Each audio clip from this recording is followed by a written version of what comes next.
Saint-Pierre, une force, un avenir, c'est le nom de la liste conduite par Marat Gaillard qui a donc 10 minutes pour nous convaincre qu'il sera le nouveau maire de Saint-Pierre-en-Faucigny. Bonjour Marat Gaillard. Bonjour. Alors je pense que vous serez le nouveau maire puisque vous êtes le seul candidat.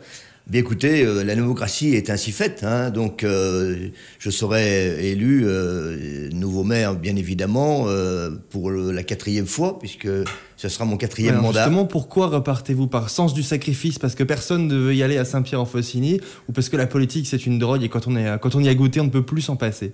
Alors je dirais la politique au sens noble du terme, c'est une passion, de la vie publique. Ouais. Et je crois que le temps que j'ai cette passion, et je l'ai toujours dit, eh bien, et le temps que je peux physiquement le faire, je crois que voilà pourquoi je repars. C'est quelque chose il me semble que j'ai encore beaucoup à donner, que je peux donner encore beaucoup. Et souvent je le dis, par contre le jour où cette passion disparaîtra en moi, même si c'est en cours de mandat, ben, je crois qu'il faut arrêter parce que là on ferait des mauvaises choses. Alors, vous repartez vous, mais est-ce que toute votre liste repart ou est-ce qu'une partie de votre liste s'en va? Non, il y a un renouvellement de moitié à peu près, comme à chaque fois dans ces élections, soit des gens qui changent leur vie professionnelle, des gens qui viennent âgés, ou tout simplement des gens qui ont une vie difficile, des fois, surtout des jeunes mamans, parce que maintenant la parité, donc des enfants qui grandissent, des écoles, mais en tout cas, la liste... Donc des nouveaux entrants dans votre liste. Des nouveaux entrants, difficile à trouver, de ceux qui sortent, il n'y en a aucun qui sort avec en conflit. D'accord. Voilà. Chacun est parti librement, en toute confiance, en toute amitié. Il faudrait leur demander à tous pour être sûr, on ne sait jamais dans ces cas-là. J'en suis sûr. Vous savez, j'ai une équipe formidable. J'ai eu la chance au cours de mes différents mandats d'avoir toujours eu des équipes formidables. De quoi êtes-vous le plus fier dans votre mandat qui se termine ? Eh bien, écoutez, ce mandat-là, on a axé notre vue sur l'aménagement du territoire pour la révision de notre plan local d'urbanisme. Et je crois qu'il y a eu un énorme travail de fait. Et je crois que les élus peuvent être fiers de ce plan local d'urbanisme qui maintenant est opposable aux tiers. Du coup, ça a eu pour conséquence d'augmenter un peu les impôts, non ? Ah, pas du tout. Non. Au contraire, à Saint-Pierre, les impôts sont stables depuis plusieurs années. Il faut savoir que Saint-Pierre n'est pratiquement... Tous les impôts sont stables ? Comment ? Tous les impôts locaux sont stables ? Où il y a eu des choses qui ont évolué La loi, au niveau de l'État, a évolué. Mais au niveau de Saint-Pierre, ça n'a pas évolué. Et ça n'évoluera pas dans votre prochain mandat ? Ah, écoutez, je ne suis pas devin. En fonction des investissements qu'on fera et je dirais, de tout ce qui sera mis en place, on verra. Mais je peux d'ores et déjà dire qu'à Saint-Pierre, on n'a pratiquement pas d'endettement. Donc on a des possibilités. J'allais vous le dire justement, Saint-Pierre est une commune qui est très peu endettée par rapport à la moyenne. Je crois que c'est quelque chose comme 150 € par habitant. C'est même pas... Là où la moyenne nationale est 600. Voilà. Donc vous avez une marge de manœuvre. Est-ce que vous comptez l'utiliser sur ce mandat ? Est-ce qu'il y a des grands projets qui sont prévus, programmés ? Alors il faut savoir que cette marge de manœuvre, on s'est constituée au fil du temps. Elle n'arrive pas comme ça. C'est une gestion... à long terme. C'est pour ça qu'on est si peu endetté et que malgré tout, on a pu faire des réserves foncières à Saint-Pierre, construire une médiathèque, bibliothèque, un restaurant scolaire, crèche, garderie périscolaire, tout ça pratiquement sans emprunter, mais c'est du long terme. Et maintenant, en fonction des projets qui seront mis en place, il faut savoir qu'on a des disponibilités, des possibilités d'emprunt. Ça ne veut pas dire parce qu'on emprunte qu'on augmente les impôts. Alors, est-ce qu'il y a des grands projets dans votre mandat ? Qu'est-ce que vous souhaiteriez que dans 6 ans, on dise, tiens, voilà, ça a changé en 6 ans, Saint-Pierre ? Le centre de Saint-Pierre. Ouais. On va travailler dessus. On vient d'acquérir les derniers terrains qui sont en face de la mairie. Et sur tous ces terrains-là, c'est là que Saint-Pierre-Centre se fera. Et c'est le prochain challenge du prochain mandat. À votre goût, est-ce que Saint-Pierre est une commune suffisamment dynamique ou est-ce qu'on peut encore améliorer pas mal de choses, notamment dans son commerce et ses différentes activités ? On peut toujours améliorer, puisque en fait, c'est le but de l'élu, c'est d'améliorer en permanence sa collectivité. Est-ce que vous êtes satisfait aujourd'hui du dynamisme de Saint-Pierre ? Oui. Je crois que Saint-Pierre est une commune dynamique. Elle a su s'équiper de tout ce qu'il faut pour la population. Il y a encore à faire. Et je crois que ça sera un but du prochain mandat. Que n'avez-vous pas eu le temps de faire dans vos précédents mandats ? Est-ce que vous avez des regrets, des choses... On se dit toujours on voudrait le faire et puis ça prend plus de temps que prévu ou c'est pas possible pour tout un tas de raisons ? Je crois que c'est pas une déception. Simplement, quand on est élu, on apprend à être patient. Alors au début, on est élu, on veut que tout se réalise. Et puis au fil du temps, la philosophie l'emporte. Et je crois que Saint-Pierre-Centre, ça fait longtemps qu'on y travaille. Et il a fallu acquérir des terrains. Alors on peut dire que ça a pris du temps, mais maintenant, on rentrera dans le concret dans ce prochain mandat. En quoi avez-vous changé au fil des mandats ? Quand on démarre dans l'activité de maire, j'imagine qu'on arrive avec plein d'idées un peu préconçues sur la fonction. Et puis petit à petit, on change. Comment avez-vous pu et su évoluer ? Je crois que le plus grand changement qu'on ait pu faire, c'est d'apprendre à gérer le temps et surtout à être patient, à être constant, à être vigilant, à savoir écouter les autres.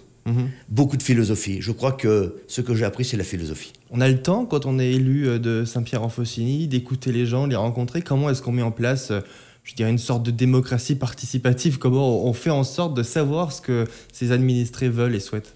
Alors vous savez, les administrés savent ce qu'ils veulent. Mais vous, comment vous faites pour en avoir l'écho? Je suis tous les jours à Saint-Pierre. Donc je suis dans la rue. Je vais auprès des gens, je leur dis bonjour, je discute, ça fait partie du rôle de maire. Pour les gens qui nous écoutent aujourd'hui, s'il y en a qui ont des projets, qui ont des envies, comment on fait pour vous contacter? On va à la mairie? Ils vont à la mairie, ils demandent rendez-vous, je reçois tout le monde. Et depuis que je suis élu en 95 maire, j'ai toujours reçu tous ceux qui me demandaient un rendez-vous.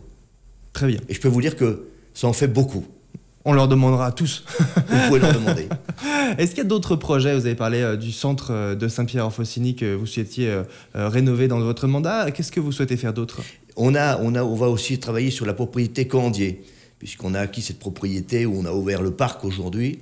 Il reste encore cette maison à lui trouver, je dirais, une destination finale. On est en train de travailler dessus. Ça va être aussi un des autres grands projets de cette mandature qui va arriver. En termes de ressources à Saint-Pierre-en-Faucigny, est-ce que ce sont les entreprises qui sont sur le territoire de Saint-Pierre-en-Faucigny qui rapportent le plus d'argent à la commune? Est-ce que ce sont les administrés? Quel est l'équilibre financier? C'est 80% les entreprises et 20% les administrés, comme ça l'était depuis toujours, avant, quand il y avait la taxe professionnelle, par exemple. Est-ce qu'il y a une concurrence entre les différentes communes de la CCPR et ailleurs pour attirer des entreprises, justement, et des nouvelles entreprises sur ce territoire? Non, il n'y a pas de concurrence, simplement une intelligence de travailler ensemble pour notre territoire, pour le Pays Rochois, dont j'ai cette passion aussi du Pays Rochois. Et dans le schéma de cohérence territoriale qu'on a élaboré au niveau de la communauté de communes, et nous, dans notre plan local d'urbanisme, on a mis à disposition une extension d'une zone industrielle qui sera sur Saint-Pierre, mais qui sera intercommunale pour le bien du Pays Rochois. Pour une entreprise, ça coûte moins cher d'être sur Saint-Pierre que sur La Roche ou pas? Oh, je pense pas, non, c'est simplement, après c'est des disponibilités de terrain ou pas. Saint-Pierre, on avait cette possibilité à côté de notre zone de l'agrandir, donc on a dit on la mettra à disposition, mais de la communauté de communes, qu'elle se fasse dans le cadre intercommunal, et je crois que ça résout beaucoup de problèmes. Un mot justement sur cette communauté de communes, vous en êtes le président. Est-ce que vous souhaitez que ce mandat soit renouvelé?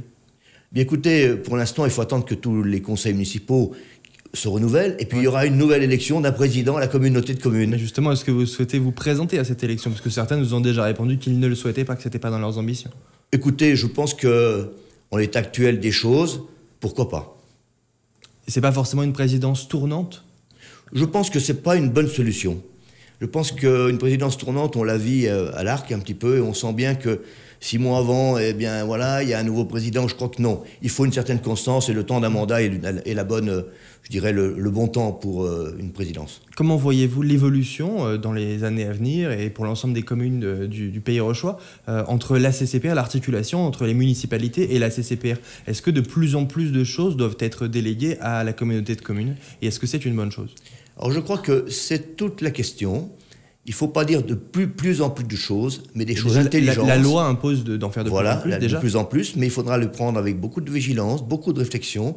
Et ce qui sera transféré à la communauté de communes devrait être accepté par tous.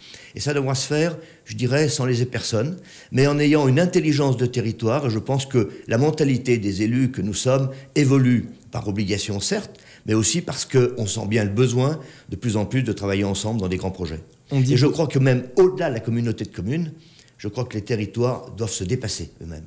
On dit beaucoup que justement le fait de transférer des compétences à la communauté de communes permet de mutualiser des ressources et donc du coup de faire des économies. Est-ce qu'au contraire ça ajoute pas des strates justement parce qu'on ne supprime pas les emplois équivalents dans les municipalités? Vous avez raison, et c'est pourquoi il faut être très prudent quand on dit qu'on transfère. Et il faudra transférer à la fois les moyens qu'on a dans nos communes, mais surtout pas faire des millefeuilles supplémentaires, parce que là on aurait tout perdu. C'est pourquoi je vous dis que de nouvelles compétences doivent prendre du temps, elles doivent être réfléchies, et surtout elles doivent servir véritablement un territoire et le citoyen. Marin Gaillard, il nous reste 30 secondes, ça passe très très vite. En 30 secondes, qu'avez-vous envie de dire aux habitants de Saint-Pierre pour qu'ils aillent voter? Bien, je veux dire qu'on a chance en France de pouvoir voter, il faut en profiter, c'est un droit mais c'est un devoir, alors il faut venir voter nombreux parce que c'est un geste citoyen, donc je les invite à tous, mais je suis sûr qu'à Saint-Pierre-en-Faucigny, les Saint-Pierroises et Saint-Pierrois viendront voter parce que je les connais bien. Merci beaucoup Marin Gaillard d'avoir pris 10 minutes pour convaincre les Saint-Pierroises et les Saint-Pierrois. Merci.